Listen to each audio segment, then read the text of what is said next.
इतिहास में बहुत ही महत्वपूर्ण आधुनिक भारत की शुरुआत हम लोग करेंगे आज।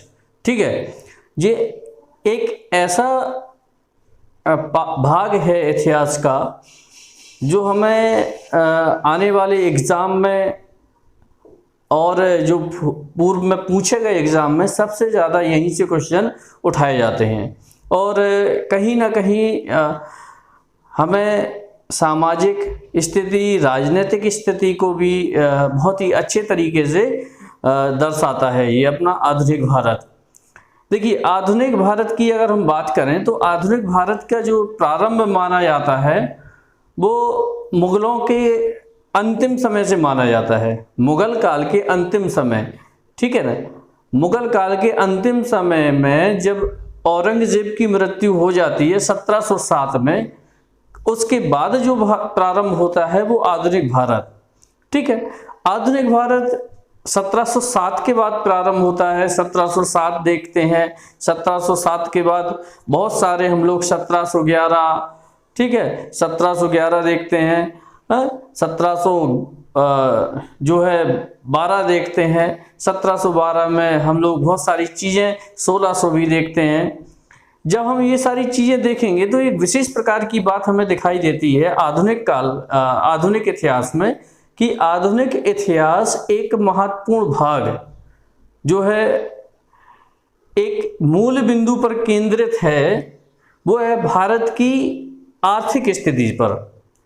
ठीक है, मूल बिंदु पर केंद्रित है भारत की आर्थिक स्थिति, अर्थात आधुनिक काल का जो भाग है वो कहीं ना कहीं हम लोग मानते हैं कि औरंगजेब की मृत्यु हो जाती है। औरंगजेब की मृत्यु के बाद भारत में मुगल काल के समय में ही भारत में कई प्रकार के जो है विदेशी आगमन होते हैं, विदेशी कंपनियां होती हैं। चाहे हम जो है कोई सी भी ले लें, पुर्तगाली ले लें, पुर्तगाली भारत में आए थे। पुर्तगाली के बाद अगर हम बात करें तो डच आए थे, डच के बाद अंग्रेज आए थे, डेनिश, फ्रांसीसी, ये 4-5 प्रकार के जो आए थे विदेशी कंपनी। ये भारत में जब कंपनी भारत में आई तो भारत की स्थिति को जानने के लिए आई थी। ये भारत की स्थिति को जानकर भारत से लाभ कमाने के लिए आई थी, भारत से लाभ कमाने के लिए। ठीक है, अब भारत से लाभ कमाने के लिए आखिर हम भारत के संदर्भ में देखें कि भारत से अगर लाभ कमाना है तो भारत में कुछ ना कुछ तो उत्पादन रहा होगा या कुछ ना कुछ ऐसी स्थिति रही होगी, आर्थिक दृष्टि से, औद्योगिक दृष्टि से, खनिज दृष्टि से, कृषि की दृष्टि से, पशुपालन की दृष्टि से, इसी चीज को देखकर कहीं ना कहीं विदेशी भारत में आए। ठीक है, मूल रूप से आधुनिक काल में, आधुनिक काल में जब विदेशियों का आगमन आता है, जिसमें हम पुर्तगाली देखते हैं। पुर्तगाली जो आए, पुर्तगाली ने भारत पर जो है अपनी कंपनियां स्थापित करी। कंपनियां स्थापित करने के बाद मैं आप लोगों को बता दूं, आधुनिक काल में जो कंपनी स्थापित करने के पूर्व की एक घटना घटित होती है कि वास्को डिगामा, ठीक है, वास्को डिगामा भारत आते हैं 1498 में। ठीक है, उनके बारे में कहा जाता है कि वो विश्व भ्रमण के लिए आए थे, समुद्र में भटक गए। इसके बारे में मैं बहुत सारी चीज़ें आपको बताऊंगा, लेकिन अभी शॉर्ट में देखते हैं कि वो समुद्र से घूमते घूमते उनको ये पता नहीं था कि मैं कहाँ जा रहा हूँ, और जाके भारत के कालीकट, केरल, जो कालीकट बंदरगाह है जो कि केरल में स्थित है, वहां से जाके उनका जहाज टकराता है। ठीक है, जैसे ही जहाज टकराता है तो कालीकट का ये एक शासक हुआ करता था। कई बार क्वेश्चन में पूछा गया है कि भारत में पहला पुर्तगाली जो भारत आया था उसका नाम क्या था? वास्को डिगामा था। कब आया था? 1498 में आया था। कहां पर आया था? तो कालीकट में आया था। कालीकट भारत के किस राज्य से संबंधित है? तो केरल से संबंधित है। ठीक है, कालीकट में जैसे ही आ जाता है तो वह उस समय भारत की स्थिति राजशाही थी, ठीक है। भारत की स्थिति राजशाही थी, उसी राजशाही स्थिति के दृष्टिकोण में जो केरल कालीकट का जो साम्राज्य था वो राजा जुमेरियन का था, अर्थात राजा जुमेरियन ने विदेशी यात्री वास्को डिगामा का क्या किया, स्वागत किया। कई बार क्वेश्चन में पूछा गया है कि जब वास्को डिगामा भारत के केरल कालीकट से में आया तो उसका किस जो है राजा ने स्वागत किया था, तो राजा जुमेरियन ने किया था, उसका स्वागत किया। जब स्वागत किया है तो भारत हमेशा से एक विशेष जो है संदर्भ में रहा है अतिथि देवो भव, अर्थात अतिथियों का देवताओं के बराबर क्या करना, स्वागत सत्कार करना। इसी संदर्भ में देखा गया कि जब वास्को डिगामा भारत में आए तो राजा जुमेरियन ने उसका इतना ज्यादा स्वागत किया कि वो अत्यधिक खुश हो गया और भारत में वो कई दिन रहा और उसने कई सारी चीजों का अनुभव किया। उसने सबसे पहले अनुभव किया कि भारत जो है बहुत जो मसाले हैं वो अत्यधिक उपयोगी हैं, जो कि स्वादिष्ट भी हैं, और मसालों में एक विशेष प्रकार की जो काली मिर्च है वो अत्यधिक लाभकारी है, उसके कई सारे लाभ भी हैं। ये सारी चीजें जो है उसने जानने का प्रयास किया और जाना, और जब वह लौट के गया पुर्तगाल तो उसने देशवासियों को बताया कि भाई भारत एक राज्य है, एक देश है, वहाँ के राजा लोग बड़ा स्वागत करते हैं विदेशियों का, और वहाँ पे बहुत अच्छी अच्छी चीज़ें हैं बहुत अच्छी अच्छी चीज़ें हैं वहाँ पर, जिसका जो है और हमें लाभ उठाना चाहिए। और इसी को दृष्टिकोण में इसी चीज़ का व्यापारिक लाभ उठाने के लिए पुर्तगाली भारत में पहली बार आए। ठीक है, भारत में पुर्तगाली आए मात्र किस लिए, व्यापारिक उद्देश्य से। डच आए व्यापारिक उद्देश्य से, डचों को पता पड़ा। जब ब्रिटिश अंग्रेजों को ये पता पड़ा कि भारत में भी ये सारी विशेषताएं हैं तो उन्होंने भारत के ऊपर फिर निशाना साधा और भारत में वो भी व्यापार करने के लिए आए।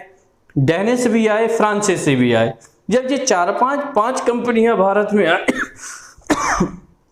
पांच कंपनियां भारत में आई तो पांच कंपनियां भारत में आने के बाद इनमें आपसी प्रतिस्पर्धा की भावना हो गई।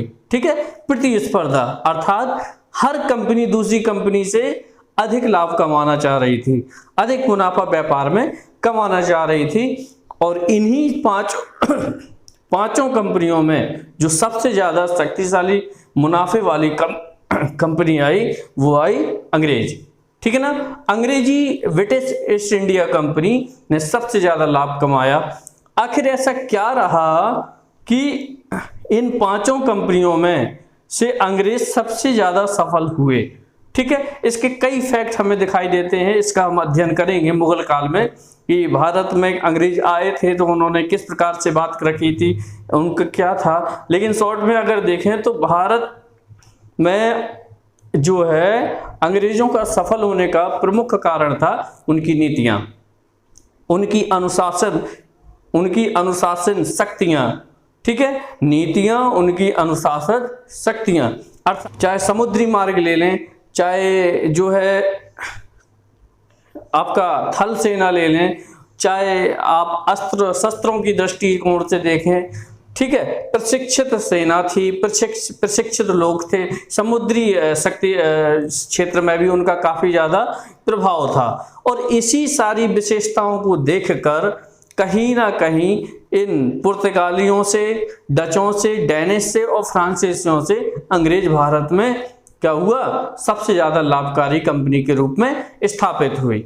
इसी लाभ के रूप में स्पष्ट कई बार क्वेश्चन पूछा गया है कि भारत में विदेशी कंपनियों का मूल उद्देश्य क्या था, तो क्या था, व्यापारिक लाभ कमाना। ठीक है, व्यापारिक लाभ कमाना, क्योंकि व्यापारिक लाभ कमाने अर्थात क्या करते थे ये लोग कि भारत की जो चीजें हैं वो सस्ते दामों पर खरीदते थे और अच्छी चीजों को अपने यहाँ मुनाफा बहुत तेजी से कमाते थे महंगा बेचकर। इन कई प्रकार के इससे लाभ मिलता था। ठीक है, और उनको एक सीमित और अच्छी मजदूर भी मिलते थे जो कि कम रेट के भी होते थे, कम पैसे से भी प्राप्त हो जाते। ईमानदारी भी व्यक्ति यहाँ पे भारत में, और जो देखा जाए कि व्यापारिक लाभ के लिए जो जरूरतें हैं वो सर्वाधिक उपयोगी भारत में थी।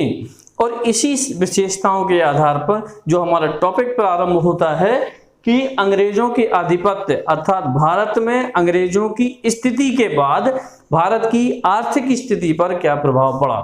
ठीक है, भारत की आर्थिक स्थिति पर क्या प्रभाव पड़ा। अब देख लें कि अगर आर्थिक स्थिति की बात करते हैं तो आर्थिक स्थिति में जो सबसे ज्यादा महत्वपूर्ण चीज दिखाई देती है वो कृषि क्षेत्र दिखाई देती है। ठीक है, कौन सा क्षेत्र? कृषि क्षेत्र। अर्थात दो युद्ध हुए थे जो महत्वपूर्ण युद्ध थे, जो अंग्रेजों के युद्ध हुए थे। अंग्रेजों के दो महत्वपूर्ण युद्ध हुए थे। ठीक है, एक प्लासी का युद्ध 1757 का और दूसरा बक्सर का युद्ध, ठीक है, 1764 का। 1757 और 1764 के युद्ध के बाद अंग्रेजों की ऐसी स्थिति मजबूत हुई कि उन्होंने व्यापारिक मार्ग को छोड़कर स्वामी बनने का मार्ग अपनाया। कई बार क्वेश्चन यहाँ से आंसर दिया जाता है, कई बार क्वेश्चन पूछा गया है कि कौन से युद्ध के बाद अंग्रेजों की शक्तिशाली सत्ता स्थापित करी। ठीक है, सत्ता स्थापित हुई तो बक्सर के युद्ध के बाद भारत के संपूर्ण सत्ता पर उन्होंने क्या किया? अपने आप को स्थापित किया। हाँ, ये पहला क्वेश्चन यहाँ से भी प्रारंभ हो जाता है कि कैसे युद्ध के बाद उन्होंने अपनी सत्ता स्थापित करना प्रारंभ किया। तो 1757 की प्लासी के युद्ध के बाद अंग्रेजों ने सत्ता प्रारंभ किया। ठीक है, अब सबसे ज्यादा महत्वपूर्ण स्थिति है भारत की आर्थिक स्थिति। भारत हमेशा से एक कृषि प्रधान देश रहा है और कृषि प्रधान देश होने के नाते भारत का जो कृषि अर्थव्यवस्था है अर्थात भारत की अर्थव्यवस्था सबसे ज्यादा जो निर्भर करती थी वो काय पर करती थी? कृषि पर करती थी। ठीक है ना, कृषि पर करती थी। और इस कृषि की स्थिति को ध्यान में रखकर ही हम ये जो है ज्ञात कर सकते हैं कि भारत में अंग्रेजों की स्थिति सत्ता स्थापित करने के बाद कैसी थी। तो इस कृषि स्थिति को पता लगाने के लिए हम जो महत्वपूर्ण टॉपिक के बारे में देखेंगे जिसका नाम है भूनीति। कौन सा? भूनीति अर्थात भूमि पर नीति। भूमि पर अंग्रेजों ने कौन कौन सी नीतियां स्थापित करी थी, कौन कौन सी नीतियां उन्होंने अपनाई थी जो कि भारत की आर्थिक स्थिति को क्या करते हैं? कमजोर करते हैं और अपने आप को आर्थिक स्थिति के आधार पर मजबूत करते हैं। ठीक है, इनमें कई प्रकार की इन्होंने मुख्यतः भूनीति के तहत 3 नीतियों को अपनाया था, जिसमें से पहली जो नीति को माना गया है, ठीक है, वो कौन सी नीति थी? स्थायी बंदोबस्त। स्थायी बंदोबस्त। ठीक, स्थायी बंदोबस्त। अब ये स्थायी बंदोबस्त क्या था? दूसरी नीति क्या थी? मैं इसके बारे में देखेंगे। दूसरी नीति जो थी वह थी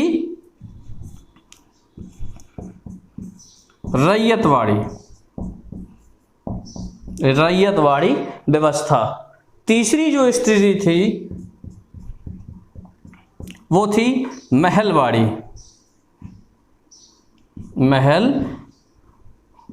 व्यवस्था। ठीक है ना, अर्थात भूनीति के तहत, ठीक है, भूनीति के तहत हम 3 प्रकार की स्थितियों को देखेंगे। पहले तो हम समझेंगे कि आखिर भूनीति क्या है।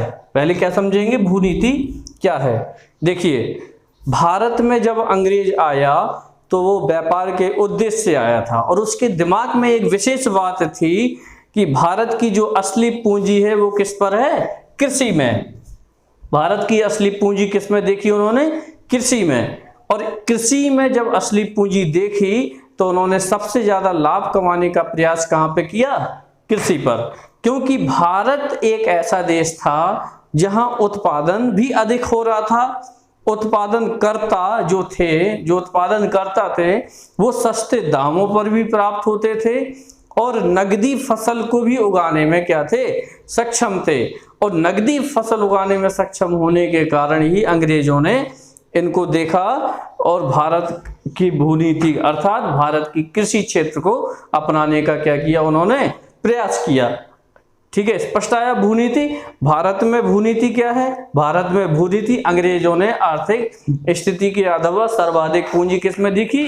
कृषि में देखी और इसी से लाभ कमाने के लिए अपनी नीतियां चलाई, जिसमें से पहली नीति देखी गई स्थायी बंदोबस्त, दूसरी नीति देखी गई रैयतवाड़ी व्यवस्था और तीसरी नीति देखी गई महलवाड़ी व्यवस्था। कई बार क्वेश्चन यहाँ से पूछा जाता है कि भूनीति के तहत कितने प्रकार की नीतियों को अंग्रेजों ने अपनाया था, तो 3 नीतियों को अपनाया था और यहाँ से भी बहुत सारे क्वेश्चन पूछे गए हैं। जैसे अगर हम बात करें, ठीक है, स्थायी बंदोबस्त की, कि स्थायी बंदोबस्त क्या था, स्थायी बंदोबस्त क्या था।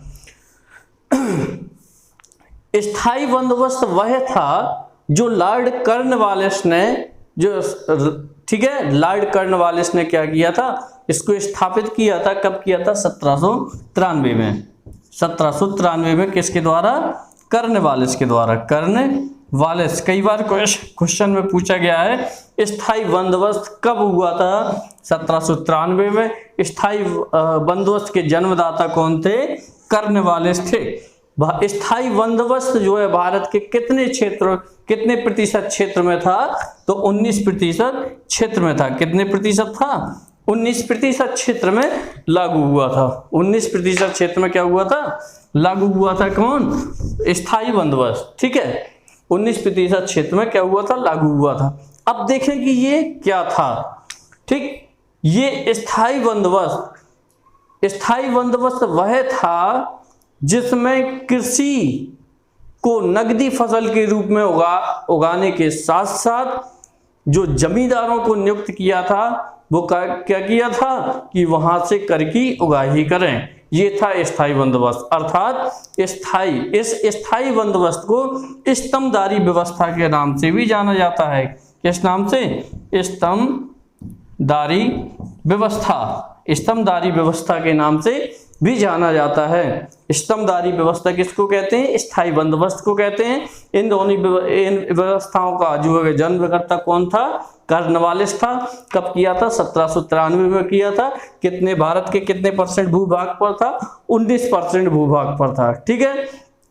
इस व्यवस्था के तहत जो कर की उगाही थी वो कौन करता था? जमींदार करता था। कर की उगाही कौन करता था? जमींदार। कई बार क्वेश्चन में पूछा गया है और यहीं से जो है जमींदार पहली बार अस्तित्व में आता है। जमींदार कब पहली बार अस्तित्व में आता है? जमींदार का पद स्थायी बंदोबस्त के बाद। स्थायी बंदोबस्त में ही जमींदार का पद आता है, जिसका मुख्य काम था कृषकों से नगदी फसल उगाने के रूप में, उनसे कर अदाई के रूप में क्या करना? उनसे कर लेना। और यही कर जो है जमींदार किसको जमा करता था? कंपनी को जमा करता था। कंपनी को जमा करता था कौन? जमींदार। और कितना जमा करता था? तो ये 11/10, ठीक है, या यूं कहें 11 भाग में से 10 किसको जमा करता था? अंग्रेजों को करता था। स्पष्ट हुआ? स्थायी बंदोबस्त क्या था? स्थायी बंदोबस्त में कर की उगाही जमींदार करता था।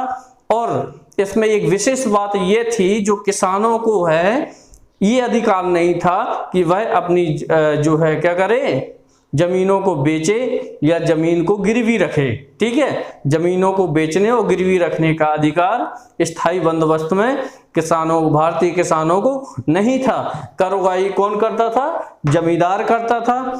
भारत के कितने % भाग में? 19% भाग में। यह 19% भाग कौन कौन से थे?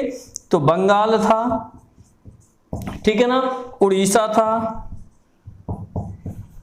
उत्तर प्रदेश था, ठीक है, उत्तर प्रदेश था, ठीक, पश्चिम बंगाल था। ये 19% भाग था जो कि आपका स्थायी बंदोबस्त में चालू था, ठीक है। ये भूनीति का पहला जो है पहला क्या था? भूनीति के तहत पहला नियम कानून था, ठीक है। अब इसके बाद जो अंग्रेजों के द्वारा दूसरा नियम कानून बनाया गया था, दूसरा जो नियम बनाया गया था वो थी रैयतवाड़ी व्यवस्था। अब ये रैयतवाड़ी व्यवस्था क्या थी इसके बारे में भी देखेंगे, ठीक है। रैयतवाड़ी व्यवस्था, रैयतवाड़ी व्यवस्था ये क्या था, ठीक है। रैयतवाड़ी व्यवस्था क्या थी? देखिए, पहली बात तो रैयतवाड़ी व्यवस्था को जो जो जन्म करता था वो हेक्टर मुनरो था। Hector Munro. कई बार क्वेश्चन में पूछा गया है कि रैयतवाड़ी व्यवस्था का जन्मदाता कौन था, तो हेक्टर मुनरो था। रैयतवाड़ी व्यवस्था भारत के कितने परसेंट भूभाग पर थी? 51% भूभाग पर थी, 51% भूभाग पर थी, ठीक है ना। 51% भूभाग पर थी। इसमें एक विशेष बात थी, देखिए रैयत स्थायी बंदोबस्त में कर उगाही के लिए किसको नियुक्त किया गया था? जमींदारों को नियुक्त किया गया था, ठीक है। अब जमींदारों को नियुक्त किया गया था तो इसमें एक विशेष बात ये थी कि जमींदार ये सोचता था कि मैं अधिक से अधिक कर उगाही करूं किसानों से और अंग्रेजों ने जितना मंगाया है उनको दे दूं और जो बाकी बचे वो अपने पास रख लूं। इस प्रकार की क्या की इन्होंने व्यवस्था करी। मान लो कि अंग्रेजों ने क्या किया कि मुझे 11 में भाग में से 10 भाग क्या चाहिए? मुझे चाहिए, ठीक है। तो एक भाग उसने रख लिया। हो सकता हो कि उसने 12 जो है भाग लिया हो, 10 भाग अंग्रेजों को दिया हो और 2 भाग अपने आप पास रख लिया हो। मतलब अधिक से अधिक मुनाफा करने की क्या की कोशिश की, और जब अधिक से अधिक मुनाफा कोशिश की अर्थात स्पष्ट हुआ कि जमींदार ही किसानों का क्या था? मालिक हुआ करते थे। अब जब किसानों के मालिक हुआ करते थे, अधिक से अधिक लाभ कमाने के लिए किसानों के ऊपर अत्याचार भी करते थे। किस व्यवस्था में? स्थायी बंदोबस्त के तहत। और जब स्थायी बंदोबस्त में अत्याचार होता था किसानों के ऊपर तो उन्होंने आंदोलन प्रारंभ किया, और आंदोलन प्रारंभ के बाद जो है एक ब्रिटिश कंपनी के पास सूचना पहुंची और उसने तुरंत एक नियम बनाया। उस नियम को क्या जानते हैं? रैयतवाड़ी व्यवस्था के नाम से जाने जाते हैं। अर्थात इसमें हुआ क्या था कि जहां कर की उगाही स्थायी बंदोबस्त में जमींदार करता था, वहीं इस रैयतवाड़ी व्यवस्था में कर की उगाही कंपनी के अधिकारी स्वयं करने लगे थे। कर की उगाही कौन करने लगे थे? अंग्रेज स्वयं, ठीक है ना। अंग्रेज स्वयं क्या करते थे? कर की उगाही करते थे, अंग्रेज स्वयं। जब अंग्रेज कर की उगाही करेगा स्वयं तो वो तो एक विदेशी जो है व्यक्ति है, ठीक है ना। और भारत में अपने व्यक्तियों के ऊपर कैसा उसको व्यवहार करना है उसको नहीं पता। अर्थात वह भारत में अधिक से अधिक अत्याचार कर नकदी फसल उगाही के लिए क्या कर रहा था? प्रेरित कर रहा था किसानों को। और जैसे ही नकदी फसल उगाने के लिए प्रेरित किया तो किसानों में एक विभिन्न प्रकार की बेमनस्यता उत्पन्न हुई और भारत में कई प्रकार की जो है कमियां आई, चाहे वो भूखमरी की समस्या हो। जब नकदी फसल उगाई जाएगी, मान लो गेहूं और चावल को किसान उगाते थे, ठीक है। गेहूं चावल उगाने के बाद जो है उन्होंने क्या किया कि गेहूं चावल उगाना है। गेहूं चावल उगाने के बाद उन्होंने कहा अंग्रेजों ने, नील की खेती प्रारंभ करो, गन्ने की खेती प्रारंभ करो, कपास उगाओ, ठीक है ना। जब ये सारी नकदी फसल पैदा होने लगेंगी तो व्यक्ति खाएगा क्या? खाद्यान्न क्या करेगा? और इसी खाद्यान्न की आपूर्ति की क्या हुई? कमी हुई, क्योंकि नकदी फसल उगाने के लिए अंग्रेजों ने रैयतवाड़ी व्यवस्था के तहत अधिक किसानों को क्या किया? जो है उकसाया। और साथ ही अगर ऐसा ना करने के कारण जो किसान अंग्रेजी कंपनी की बात, अंग्रेजी अधिकारियों की बात नहीं मानता था तो उसको अधिक से अधिक अत्याचार कहा जाता है। रैयतवाड़ी व्यवस्था के तहत जो है दयानंद सरस्वती ने एक कथन कहा था। वह कथन ये था कि जो स्थायी बंदोबस्त में जमींदार जो उगाही करता था वह एक अपना व्यक्ति था, लेकिन रैयतवाड़ी व्यवस्था में जो उगाही करता था वो बाहर का व्यक्ति था। अर्थात अपना व्यक्ति, उन्होंने कथन कहा कि अपना व्यक्ति चाहे जितना बुरा हो वह अपना अपना होता है, लेकिन बाहर का व्यक्ति कम से कम अत्याचार करे लेकिन वह अधिक से अधिक लगता है। इसीलिए जो है अंग्रेजों का क्या हुआ? विरोध हुआ यहाँ पर। और अधिक से अधिक लाभ कमाने के लिए क्या हुआ? अधिक से अधिक लाभ कमाने के लिए, कर उगाही करने के लिए रैयतवाड़ी व्यवस्था के तहत अंग्रेजों ने 51% भूभाग पर क्या किया? नकदी फसल उगाने के लिए किसानों पर दबाव बनाया, ठीक है। जब ये सारी व्यवस्था होने लगी तो भारत में विभिन्न प्रकार के आंदोलन हुए। कृषक आंदोलन ले लीजिए, ठीक है ना।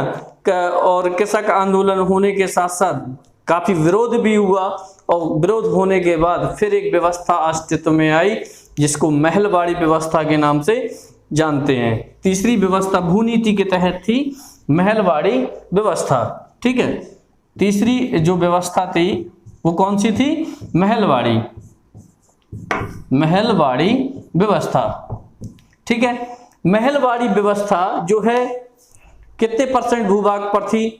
ठीक, अब ये देख लीजिए, आप लोगों ने देखा कि 19% भूभाग पर कौन सी थी? 19% भूभाग पर स्थायी बंदोबस्त व्यवस्था थी। ठीक है, 51% भूभाग पर कौन थी? रैयतवाड़ी व्यवस्था थी।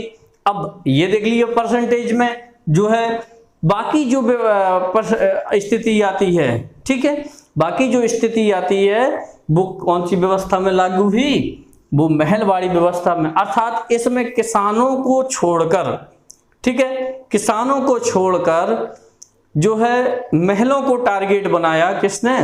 अंग्रेजों ने। उन्होंने कहा अंग्रेजों की महलवाड़ी व्यवस्था के तहत अब किसानों से तो कर उगाही करेंगे ही, साथ में महलों के जो राजा हैं, ठीक है ना, उनको भी कर देना पड़ेगा, क्योंकि कहीं ना कहीं ब्रिटिश सरकार जो है 1757 और 1864 के बाद अधिक से अधिक क्षेत्रों पर अधिकार कर चुकी थी और कई सारे राज रजवाड़े अंग्रेजों के क्या थे?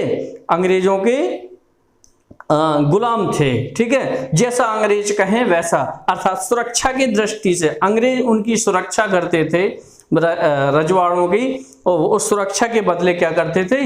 वो वहां से व्यापारिक कर लेते थे। ठीक है ना, कर लेते थे, और इसी के कारण जो है ये महलवाड़ी व्यवस्था अस्तित्व में आई।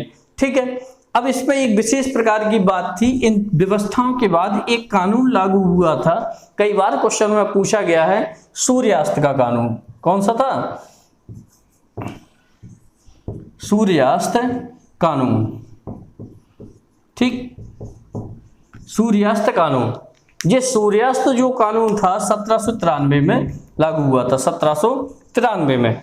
ये सूर्यास्त कानून क्या था? सूर्यास्त कानून बहुत ही महत्वपूर्ण था, कई बार क्वेश्चन में पूछा गया, तो आपको बोलना है, बताना पड़ेगा कि सूर्यास्त कानून वह था जो जमींदारों के लिए था। किसके लिए? जमींदारों के लिए। आप लोगों ने स्थायी बंदोबस्त में देखा कि कर की उगाही कौन करता था? जमींदार करता था, और जमींदार करता था, और वो कर किसको देना होता था? ब्रिटिश कंपनी को देना पड़ता था।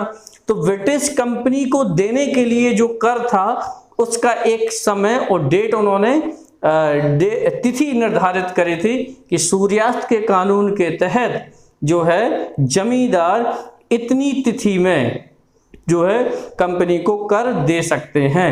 अगर कर न देने पर जमींदारों से उसकी जमीन भी छीन ले जाएगी और उसका पद भी छीन लिया जाएगा। अर्थात स्पष्ट हुआ, कंपनी के द्वारा जमींदारों के लिए बनाया गया कानून था सूर्यास्त का कानून, कंपनी के द्वारा जमींदारों के लिए, ठीक है ना, बनाया गया क्या था? ये कानून था। किसके लिए? जमींदारों के लिए। इसमें होता क्या था कि जमींदार कंपनी को कर देता था, ठीक है ना, कि इतनी डेट में, इतनी तिथि में कर हर हालत में कंपनी को जमा करना है। और अगर जमींदार इतने समय में कर नहीं चुका पाते थे तो क्या होता था कि कंपनी जो है जमींदारों से उससे जमीन वापस ले लेते थे और उसका पद भी ले लेते।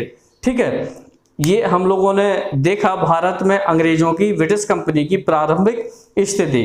इसके बाद जो है आगे वाली वीडियो में हम लोग बहुत ही महत्वपूर्ण चीज देखेंगे कि भारत में औपनिवेशिक काल क्या था, भारत में औपनिवेशिक चरण कितने प्रकार के थे, और औपनिवेशिक किसे कहते हैं। यहाँ से बहुत सारे, देखिए यहाँ से एकदम क्वेश्चन मॉडर्न हिस्ट्री के आने वाले हैं और बहुत सारे क्वेश्चन फंसेंगे डायरेक्ट, ठीक है ना। सीधे आप यहाँ पे जो समझिएगा आंसर में सीधे टिक लगाइएगा, बहुत सीधा सीधा यहाँ से क्वेश्चन फंसने वाला है, ठीक है। और ये सारी चीजें इसके बाद हम लोग क्या पढ़ने, अगले वाले वीडियो में क्या पढ़ेंगे, औपनिवेशिक चरण। औपनिवेशिक चरण क्या था और औपनिवेशिक चरण के तहत अंग्रेजों ने भारत पर क्या क्या स्थितियां कायम करी थी और उस पर भारत पर आर्थिक राजनीतिक प्रभाव क्या क्या पड़े, ठीक है ना। क्योंकि वहीं से ही क्या होता है, आंदोलन प्रारंभ होते हैं, आंदोलन प्रारंभ होने के बाद ऐसी कुछ नीतियां बदलती हैं कि संघर्ष इतने बढ़ जाते हैं, जो कि अस्तित्व में 1857 भी आ जाता है। फिर 1858 में जो है ब्रिटिश महारानी का राजपत्र भी आ जाता है, और आगे चल के बहुत सारी व्यवस्थाएं भारत में भारतीयों के लागू हो जाती है, जो कि दिखाई रूपी होती हैं। इन सारी चीज़ों को हम लोग देखेंगे शायद डायरेक्ट